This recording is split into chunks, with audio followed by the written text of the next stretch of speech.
Good morning and welcome to our third game of today. We have RedBull Esports Gaming League 2013 group stages. LGD Gaming takes on Vici, and of course this is a Beyond the Summit presentation. With me is Vikremont. Vikremont, welcome back. Good to be back, Shiver. I'm pretty excited about this game, honestly. I actually have not gotten a chance to even observe VG since they made their roster change. So they did remove XTT. FY, their 4-position player, briefly left the team, although he came back. And of course, XTT left, and he's been replaced by Tutu, who used to play for 4Love. I'm not sure about this change. I mean, it's very hard to evaluate without seeing them in action, so I'm pretty excited to see them here. I like VG a lot. I think they're a team with great potential, regardless of, you know, one roster change here or there. But this is stiff competition. LGD, not the easiest team. Not at all, and of course, they are in a group that has IG in it, next to LGD and Orange. Probably the three favorites, at least, to be in the top three. IG, LGD, and Orange. VC is fighting together with Royal, Musi, and themselves, obviously, to find that for that fourth spot, as in, that's how I feel it is. And I think they stand a pretty good chance. I don't think they're going to be on the top end of the list. I mean, yesterday, we saw VC Gaming be up against Royal. They were able to take that matchup. It wasn't really that much of a surprise. It was one we were expecting them to win. But this will be their first game where they have to really show for it. Yeah, I would say VG definitely drafted the easier group to advance from. They could underperform and still sneak their way in the 4 slot into playoffs. Let's keep in mind Orange hasn't had the easiest time either. They did, of course, draw the 2 hardest teams first, IG and LGD, but Orange is 0-2 right now. If VG can sneak out a win over something like Orange so that they can enter into the playoff stage in 3rd slot in the group, that would actually be a much more comfortable position for them than the prospect of having to face, you know, Tongfu first in the playoff or something. Yeah, I think so too. I think they like, VC in the group is looking pretty good right now, and that's indeed not just because of their own performance, but also because of Orange indeed not winning their first 2 matches. We have got LGD, by the way. They picked up a Chen as a first pickup, interestingly enough. Dragonite, a bit of a standard pickup. Standard solo mid. Shadow Demon and Lifestealer, we've seen that combination before. Setup, support, with a good carry. And of course, as you pointed out in the previous match, often played in a duo core lineup. The bans were not that surprising either. Bad Rider, Visage, Darkseer, Alchemist. Pretty standard things, and we have got the Weaver as well as the Puck and the Nature's Prophet banned out, as these teams, and especially VC, is drafting fairly fast. Yeah, Vici, I mean, the ban here on the Nature's Prophet, and neither of these are surprising bans of the slightest. LGD has been sort of deploying this Chen more and more as part of their main game plan to have a combination of a push and strong early game, just strong at all stages. And taking out that Weaver, that's a really, really critical and strong pair there, the Dragon Knight Weaver dual core, where both heroes can contribute a ton of damage in the mid game. You have quite a bit of push coming out from the Dragon Knight that can be bolstered with the Weaver, for instance, getting a Desolator. I like this a lot. I like the bans from VG. I think it's a good start. The picks interest me because they still seem to be valuing Shadow Demon very highly. I've always seen them draft the Shadow Demon very high for Fenrir. And I feel like a lot of teams have moved away from picking the SD so early, and VG are still doing it. So they clearly have something in mind here. Yeah, and the Gyrocopter picked up by LGD. Also, I mean, I like it, but it is giving a lot away about what they're planning on doing here. And of course, it might be a bit of a bait, but we'll find out. We have gotten the OD ban out last by LGD, and VC taking it into their bonus time for their first time, really using up that time to decide what they want to be going for. And there is there's a Queen of... That's the first time that we see that today. And the Beastmaster as an instant reply. You were talking about the Queen of Pain earlier and how you didn't see a lot of teams picking it, and I don't think I mentioned it at the time, but one of the teams in this tournament most likely to draft Queen of Pain is absolutely Vici Gaming, because CTY plays an excellent Queen of Pain. He also is the type of mid player that really likes to be on these playmaking heroes like Queen of Pain, like Puck. VG does play a fairly aggressive style relative to a lot of Chinese teams, and they kind of always have. In fact, they have the best success when they put, in my opinion, when they, ooh, interesting. Okay, so it'll be support Dazzle. This is kind of a cool combo with Shadow Demon. So I was saying that you would only secure Shadow Demon so early if you had a plan for taking advantage of it. And the cool thing with Dazzle is if he gets levels, he combos with Shadow Demon quite well. You create the illusions, you heal them with the Shadow Wave, and it does a fairly tremendous amount of damage, frankly. So this is potentially a fairly scary tri-lane. Yeah, one thing that is not banned out yet, and I wouldn't mind seeing that in an aggressive tri-lane sort of form. I know it hasn't happened yet, but what about a Naga Siren aggressive tri-lane with these two and then Lifestealer safe lane farming? So you mean with Never the mind, farming he gets Dazzle banned out. style? Yeah. LGD was thinking the same brilliant thought I had. They were. It is. So the thing about that tri-lane that you're not, that it's not just the net too. It's the mirror images when you heal them. Just imagine having Shadow Demon illusions and mirror image illusions all clustered around someone, and then Shadow Waving on top. So that Naga Siren was a force ban from LGD, but VG, you mentioned they were drafting fast. They took no time at all to decide to pick up 2-2 the Slark. And we'll have to see if this Slark finds success, because they are running CTY on the Queen of Pain as well. This is an extremely scary mid-game lineup. Yeah, and we've seen Slark on the banning end of things. Not really that much in the picking. We are gonna see how 2-2 will do, and he's actually gonna go to the safe lane. So he'll be by himself on a safe lane. Slark played by 2-2. Radiant team, Vici Gaming. CTY will be on the Queen of Pain, taking on the mid role. It's got some nice shoulder pads. Yeah. Is it just Premier League stuff? Yep. Nice. And we're gonna have an aggressive trial lane. ZSMJ taking on the Lifestealer, Fenrir on the Shadow Demon, and it will be FY taking on the Dazzle for VC Gaming, or Vici Gaming, I should say, apparently, on the Radiant team. The only concern I have with this aggressive tri-lane, even though I love this Dazzle Shadow Demon combo, they will have to get kills to try to get XP. One of the reasons you don't see Dazzle, he's a hero with tremendous upside. He is very, very strong. The de-armor effects are strong. He has about 20,000 different amazing combos with Naga Siren. We barely even scratched the surface, but there's no real point since she was banned out. But he needs levels. The low-level heal just doesn't do that much. Even with illusions, it's only a good nuke, not an amazing nuke. He needs levels for Shallow Grave for the range of the cooldown. He needs levels to hit his ultimate. He's a hero who's quite dependent on having a good game throughout. So if LGD shuts them down, they'll struggle to make this Dazzle relevant. Looking up towards LGD, they are going to have a tri-lane composed of DD on the Chen, DDC on the Bane, and Sylar on the Gyrocopter. Mid will be Yao on the Dragon Knight, and then that leaves Xiao 8 to be on the Beastmaster in the 1v1 lane bottom. Yeah, looking like he comes directly from Skyrim. And we have the aggressive Trellin on Vici. They actually took an excursion into the Dire jungle, weren't able to find anybody.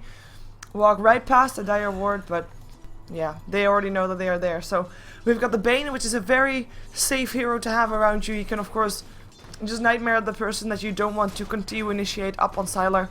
Sylar has got a nice range, so he shouldn't be in any risk just yet. But of course, as the lane gets pushed out, regardless of which way, positioning is going to be very important, because one disruption could mean the difference between life and death.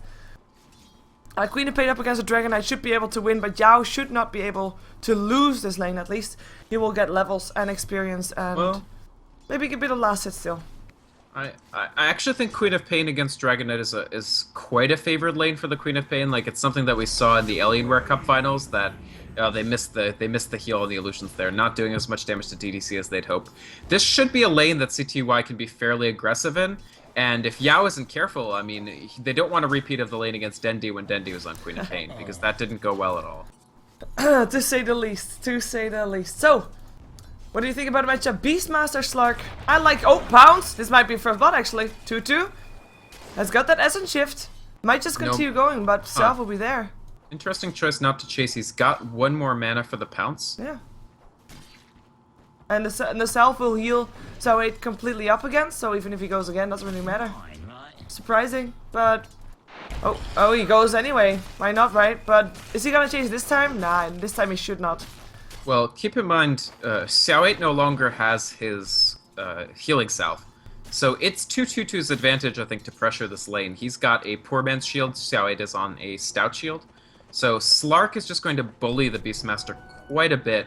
And before 6, Beastmaster doesn't have that many effective responses. Even after 6, depending on the Dark Pact timing, it could all go horribly wrong. And in the meantime, Chen comes into the top lane to help counterward, making sure that the lane can be pulled. That means that LGD will get ahead here in terms of experience for their supports. And it means that pressure is a little bit extra on Vici Gaming, because they need to have kills right now to be able to at least get even on experience again compared to LGD. Yeah, level 1 Dazzle is not really where you want to be for any particular length of time. He does find 2 now. Takes the first rank in Shallow Grave, no surprise here. Shallow Grave does enable dives. It's not dissimilar. There's the disruption, and here's the first dive coming. Yeah, Soulcatcher there. Dazzle already Nightbird though, so he can't heal. Sylar taking a ton of damage. If the heal would have been there, that would have been a kill, but nice Nightmare coming up from DDC, and they go on Fenrir. Fenrir actually in a lot of trouble, and the Brain Sap there. No Shallow Grave casted by FY. ZSMJ is gonna be next if he's not careful. There's still a Shallow Grave. FY chooses not to cast it. And I think he could have saved his teammate. Onto the Shadow Demon there? Yep. Well, keep in mind the first rank Shallow Grave is extremely low range. He was standing next to Shadow Demon. Oh, my bad then. Well, I don't know. Didn't feel like keeping Shadow Demon alive. That was honestly just really clutch play from DDC all around. The Nightmare was extremely critical on the Dazzle at a time to prevent the Shadow Wave from being able to deal damage to Gyrocopter. I think that's the main thing that saves Sylar there, and that means that LGD off to a good start in this top lane. Yeah, for sure. And, I mean, in the meantime, 2-2 is of course the one to create space in the mid game. He's not doing too bad on the bottom safe lane, but Zhao8 is actually getting ahead compared to last hit. So, 18 last hits for Zhao8, 2-2 sitting on 15-5, and I mean, you want to be able to get your Slark up to farm so that he can indeed create space. So even if that aggressive trialing kind of fails, they will have something to fall back on. Something to create space for the Lifestealer to farm later on still. Queen of Pain is of course also one of those heroes. Queen of Pain 29 to 18. 18 denies. Only 11 last hits for Yao. This is a lane definitely won by Vici Gaming. Vici Gaming. Right.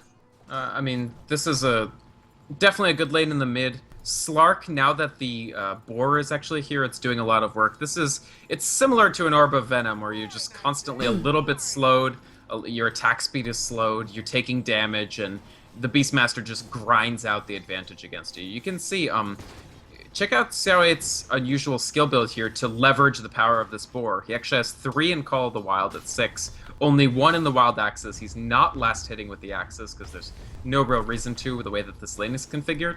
And he's getting, once this is a rank 4 boar, once this is the greater boar, it'll just be a tremendous amount of harass from an extremely cheap spell. Yeah, and if he then decides to chase, of course, I think people underestimate often the strength of the slow that he puts on. But yeah, I mean, 2-2 is not having an easy lane. And I wouldn't even be surprised to see CTY, now that he's level 6, if he gets his health and mana back up. I wouldn't even mind seeing him rotate bottom, though of course Beastmaster at the moment does have a roar, so he might be looking to rotate first. Yeah, I think if they get a roar on the Queen of Pain, and then they follow it up with a Dragon Tail, Yao has his ultimate, so that could be a potentially dangerous situation for CTY. And the other nice thing about having this rank 3 in Call of the Wild already is, of course, he has that greater bird, so a gank is actually very, very difficult on a Beastmaster that has the greater bird sitting around, because even if CTY walks over and tries to blink through, usually your Queen of Pain isn't visible while she's walking up, and then she blinks across and you're like, oh crap. But in this case, Xiaoei has essentially perfect vision of any ganks incoming from these angles. Yeah, and the rune control therefore is going to be all the more important. Need to have those control. We already saw Beastmaster trying to go for the 6-minute rune, but it was top, so the haste rune went the way of CTY. But an haste rune would be a good one to have right now. What? Was the Hawk in sight range but not shot range of the tower? How did Fenrir kill it there? Oh, that's funny. It's a little bit of free gold for that Shadow Demon, actually. Yeah, we actually have the rotation. Zhao8 going middle. Or at least looking to go middle. Perhaps he's going to rotate top depending on where he feels. He actually pops a smoke. It's interesting seeing Xiao8 return to the full-time offlane role rather than the mid that he's been exploring lately. I think every game this tournament he's played offlane. Let's see if CTY is gonna get a roar. Oh, Zoe is visible. Blink away in time. Nice blink. Yep. CTY is...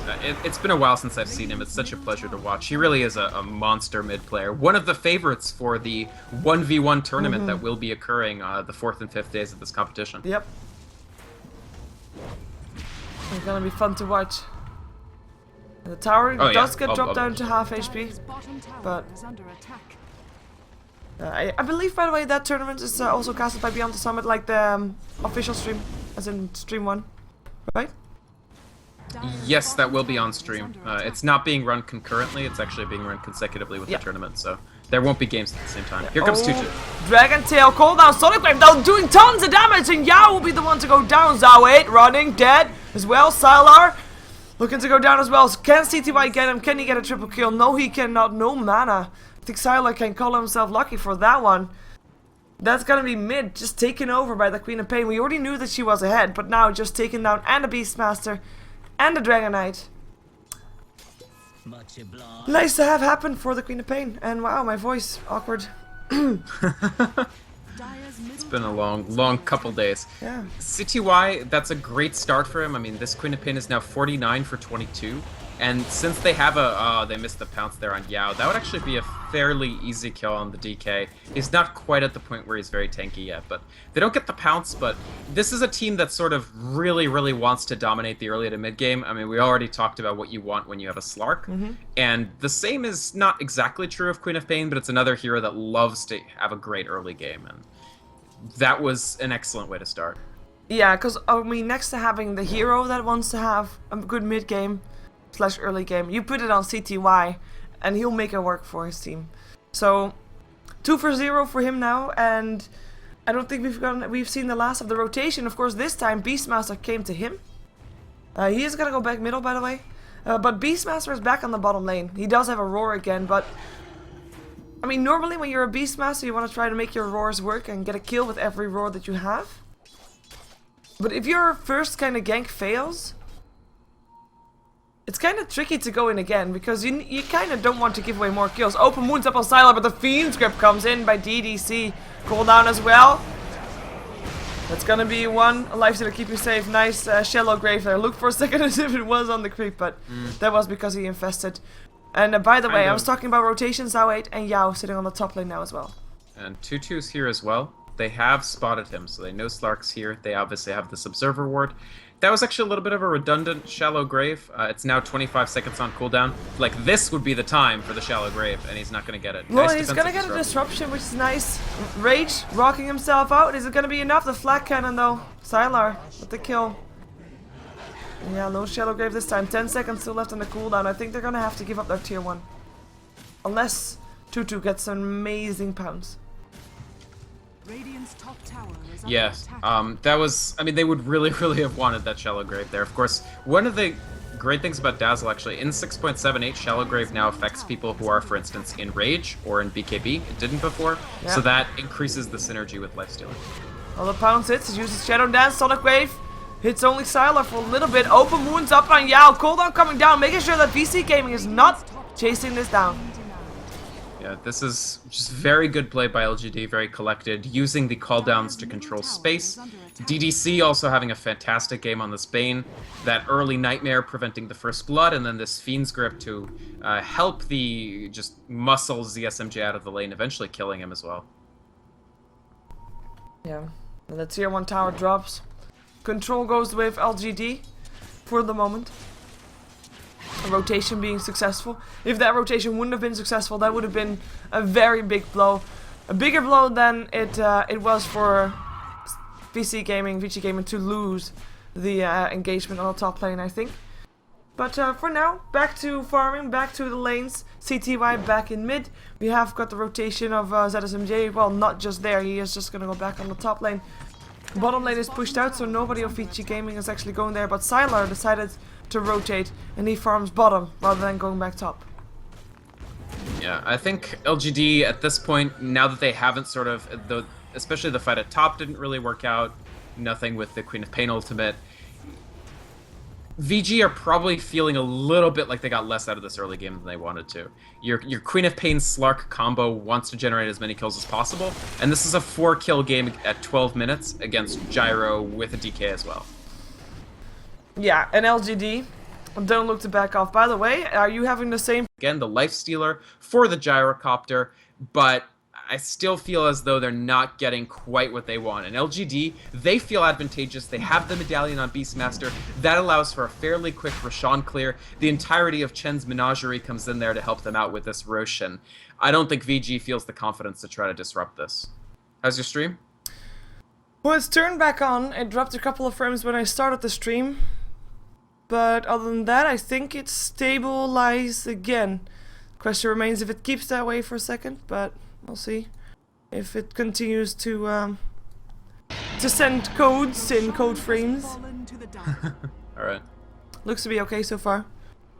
That's So they weird. secure the Aegis. Nice timing, because Sylar had just respawned, comes in, picks up the Aegis. Thanks for the Roshan clear, guys. I'm glad I could help you out with that. But that'll be good because they've mostly just been losing Sylar, honestly, in these last couple engagements. So giving him a 1-up will be a very effective way to stop VG's one success in these last few fights. Yeah, and I don't know what's up. My stream is stuttering again. I'm gonna reset my connection. All right. So If that's... you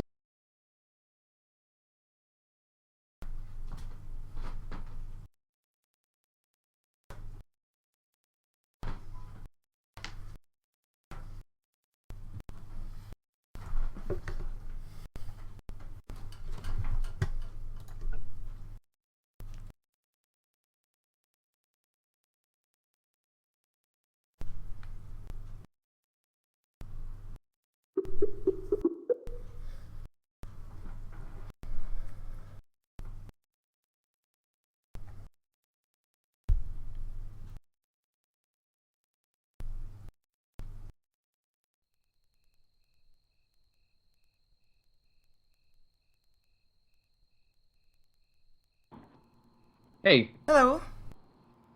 how's life? Disappointing. Wow, start of a song, sorry. That's why I said disappointing. Life is connecting to Perfect World servers, but stream is back up. I hear sounds, I see people moving again. Took a while to reconnect to this server to make it work again. It did. You missed a a pretty substantial fight actually. Yep. The state of the game has changed a little bit. So Give us a rundown. LGD were up a tremendous amount.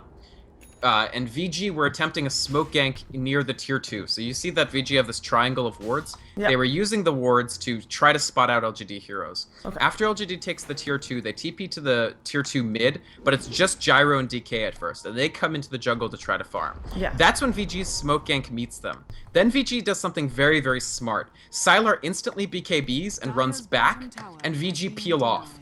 That makes LGD feel very confident and decide that they can chase them. So Gyro and DK chase in with the rest of the team to follow, and that's when VG turns around. Gyro is actually out of BKB time. He gets picked off quickly by Queen of Pain. They successfully orchid and kill the Bane, and LGD are completely on the back foot. They lose 5-0 and some amount of control over the game as a result.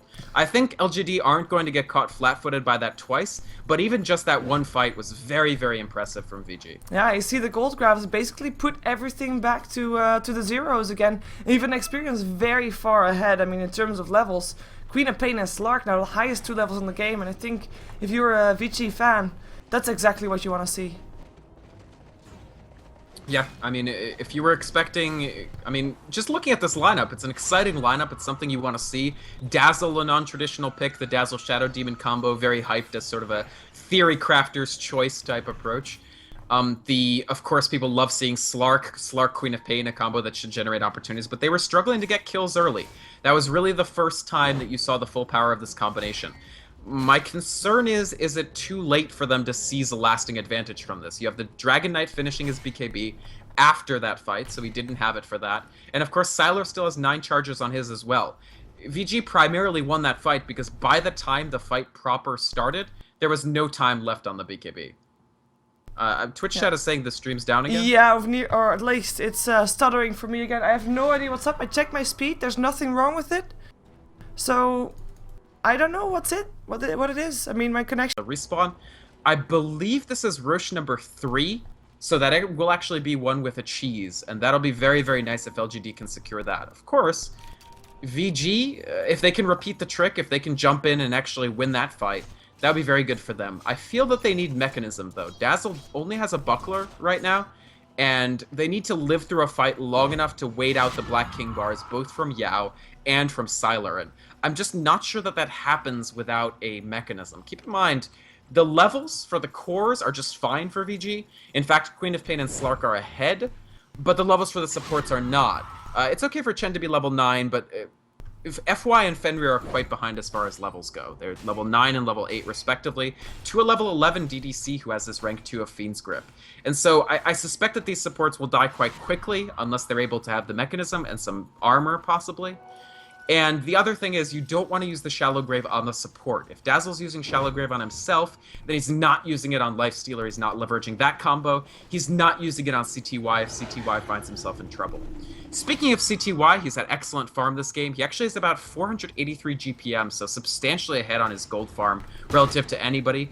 That translates to about a 2,500 net worth advantage over the Gyrocopter, and has his Orchid Malevolence, he's had it for quite a while. BKB with 10 seconds charge on it, and for that matter, he's got 2k gold, so he has the most, I think, he has the most sitting gold. He's got about 2150, Yao sitting at 1444, finishing up his Shadow Blade. So LGD actually interesting choice with the Shadowblade Dragon Knight. Not that it's uncommon, just that it's interesting that they feel that this gives them the counter initiation to get that stun at the right time. If DK Shadowblades in and Queen of Pain doesn't see it coming, which, do they have a gem? They do have a gem on FY, but if Queen of Pain is caught out and gets stunned with that Dragon Tail, it's entirely possible that LGD just kill the Queen of Pain before he has time to use his BKB, which would be a fantastic pickup considering how much damage CTY has been dealing in these team fights. Speaking of team fights, VG wants to take one early and secure the Roshan on the back of it. Here are the Chen creeps up. They actually spot out T2 and CTY on the high ground. Dark Pact will clear one Centaur. Interesting that they chose to use Soul Catcher just to clear those Chen creeps. They do not want to deal with those 2 AoE stuns and the AoE slow when the fight breaks out, and I think that's excellent. Soul Catcher is actually a very cheap spell. It's only 60 mana. So it's a small price to pay with a low cooldown for getting rid of one of those Chen creeps for the potential ensuing fight. Yeah, I'm still here. I'm just seeing if my connection holds. I have been not dropping frames for a while. I have restarted again. Good. Or at least my stream. Great. I'm hoping that it doesn't happen again. Well, yeah, but... Please do. Please do. Okay, please do. Well, that's clear then. And if it starts stuttering again, I mean, Jesus. For everybody watching, of course, I mean... Let me know if it starts having issues again. Yeah, it's not like I do it on purpose, people, and it's probably more annoying for me than it is for you. Thank you. Even though some might debate that, depending on how much of a fan you are of these two teams. But then again, if you were such a fan, you can of course always buy the ticket in the game, Kill Lion, so you can watch it there. As we have got VC making their way, smoked up they are again. And they're gonna go for the ancient spot perhaps. But this is nicely warded by the Dire team, or at least Centaur's blinking, BKB, Infest out, Roar goes up on the Lifestealer though, and BKB's all around, making sure the Sonic Wave doesn't really do that much. Fiend's Grip holds on to the Slark, to ZSMJ actually. Shallow Grave keeps him alive for a little while longer, but down he goes regardless. Beastmaster and... well, Beastmaster is the only one that goes down on the side of LGD. Lifestealer and Queen of Pain and Shadow Demon get picked up by LGD, and that's a Roshan. And a cheese, as you mentioned. It is Roshan, it is the cheese rush. That was a little bit... There were a couple questionable decisions there. I felt that the Sonic Wave was committed going in the wrong direction. It only hit one hero, and it also went over Sylar as he BKB'd. So, to win a fight, they need a big Sonic Wave that hits like 3 or 4 players, and none of them can be BKB'd. So that's not a good start. I loved the Shallow Grave. The timing was very good to keep CSMJ alive. Infest was off cooldown, and I wonder if he realized that, because he could have escaped inside of Tutu. He wasn't disabled until after... Sorry, he had an opportunity to use the Infest, he didn't, and then he got Dragon-tailed and killed. I actually feel CSMJ could have at least walked out of that fight, even if CTY didn't. Maybe I missed something, but it really seemed like he could have lived. I think I agree with you. I mean, he was Shallow Graved, he was kept alive for a little while longer, he probably just wanted to do that extra damage, but in the end, the last split second of the Shallow Grave, he could probably have escaped. Maybe he didn't realize, of course. I mean, he was sitting in that Infest for a long time. But sometimes when you invest into something, you just think, you know, now it's on cooldown, and Well, that's actually the good thing about staying in somebody for a long time, though, is Yeah. what you do is you intentionally do that, and then you start the fight after the cooldown comes up, which lets you infest, sort of come out, deal the damage. Then as you get low, like, just go in a Chen creep or something. You go back to almost full health. Keep in mind, Chen creeps are the best targets for infest, because Chen's Test of Faith, sorry, I should say Chen's Holy Persuasion, gives the creeps an enormous health bonus. So you get a huge heal, you deal the damage again if you want to win the fight, and if you just want to not lose the fight, infest one of your players. Like, Slark is such an escapable hero, you can at least get out. I don't know, I don't think that was the best decision-making from CSMJ. I don't know if that would have won them the fight, but maybe they take less of a punishment, because of course Aegis now up on Sylar. Is somebody holding the cheese? I would expect so. It was there, wasn't it? Apparently Maybe not. Apparently not. Maybe that was just the second Roche. That's my mistake. Oh, Lincoln, infest out, CTY turns on a BKB, Sonic Wave gets whiffed, again, BKBs all around, Fenrir, Dragon Tail, Shallow Grave keeps him alive for a little while longer, tries to TP out, but I don't think he, oh, he actually can, nicely done, will be living. In the meantime, Tutu won't be living because he got Fiend's Grip and killed off, and that is gonna put LGD in a possibly ace position to take down a tier 3. They're at least gonna try, knowing that the Sonic Wave is on cooldown. It's a good start. Yeah, that was a great Shallow Grave to get Fenrir out of the fight. The issue is, sure, you got Shadow Demon out, and it looked very, very good. In fact, Wododa levels, but you're not going to save your tier 3 with Shadow Demon. You're not going to save your racks with Shadow Demon. Nope. LGD are absolutely properly using the advantage that they gained by winning that last big fight and the Aegis. And VG, unfortunately, were in a position where they had to win basically every one of those big engagements that they took. And they only won one, and then the next one didn't go that well. And LGD, they back off. They took a very convincing Rax, and, you know, they show that they're not greedy. So disciplined, and back off, and probably gonna just go again. Maybe after, well, at least I think before the Aegis disappears. So in a couple of minutes, again, 1 or 2.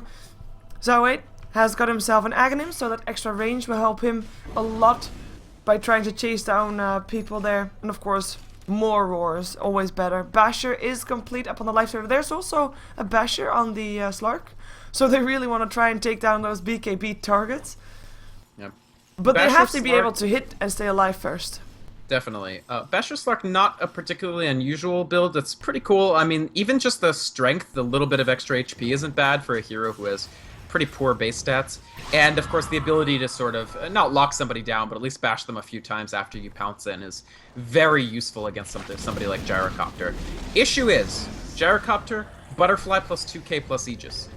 Even if you do get lucky with some bash procs, if you just chew through the Aegis and then he comes up and kills you, it's not a great trade. Yao, meanwhile, ready to finish this off. This is the real power. Oh no, we're gonna have a fight. Tutu turns on BKB, gets roared, and look at the damage. He just gets melted. In comes SMJ, wants to go for DDC. Might be able to do so, and does indeed get the kill, but goes down with it. Sonic Wave gets used, but to no real avail. Fenrir goes down, 3 dead. Queen of Pain already back towards the fountain because her HPs were just super low, and FY hasn't been able to do anything this fight apart from landing a weave. And I think we might actually see a GG call very soon, because this just goes from bad to worse. We did see Vici Gaming having a chance here, but they just seem to throw it away. There's a GG. I think Vici Gaming, it's important not to let the 5-for-0 trade distract us from the fact that they were more or less strategically outplayed. First off, the combination of Xiao 8 on the Beastmaster and DDC on the Bane meant that even if heroes go BKB, and of course Queen of Pain did go BKB and Lifestealer has passive BKB, they can shut somebody down for a very, very long time. Like the Bane, Fiend's Grip, and the Roar are unconditional shutdowns, even through Lifestealer's abilities to be magic immune. Yep. And they went for an aggressive tri-lane with level-dependent heroes, in the form of somewhat the Lifestealer and definitely the Dazzle, which means that you must get kills early. And there were only 4 kills, 2 of which were for LGD at 13 minutes. CTY had a very good game on Queen of Pain overall, but in the absence of a successful tri-lane, and in the absence of Slark dominating his lane, which mostly comes down to good play and good decisions by Xiao 8, you need the Queen of Pain to not just be big, you need her to be commanding. You need her to control every aspect of the way that the game is going. And that's too much weight even for CTY's capable shoulders to bear. VG lose this one. Still in good shape to advance the playoffs, in my opinion, but will need to have an overall better approach if they're going to beat teams like LGD. And of course, we're going to have another game coming up right next. It's again a Group A matchup. It will be IG taking on Royal. Giant versus, or David versus Goliath kind of story, perhaps. Royal, the underdog in the matchup, but we'll see how they do it. Of course, you are watching the RedBull Esports Champions League, and we're still in the group stages. Second day of the group stages of the 3 days that are here, and we have 10 games in total. This was the third. We're gonna have 7 more games coming up for you next. But first, like I said, IG taking on Royal. Stick around for more Dota 2 action. Of course, brought to you by Beyond Summit. Sorry for those connection issues. Never had those before, so I don't really know what to do about them. So, I need at least not these kind of connection issues. Anyways, we'll be back.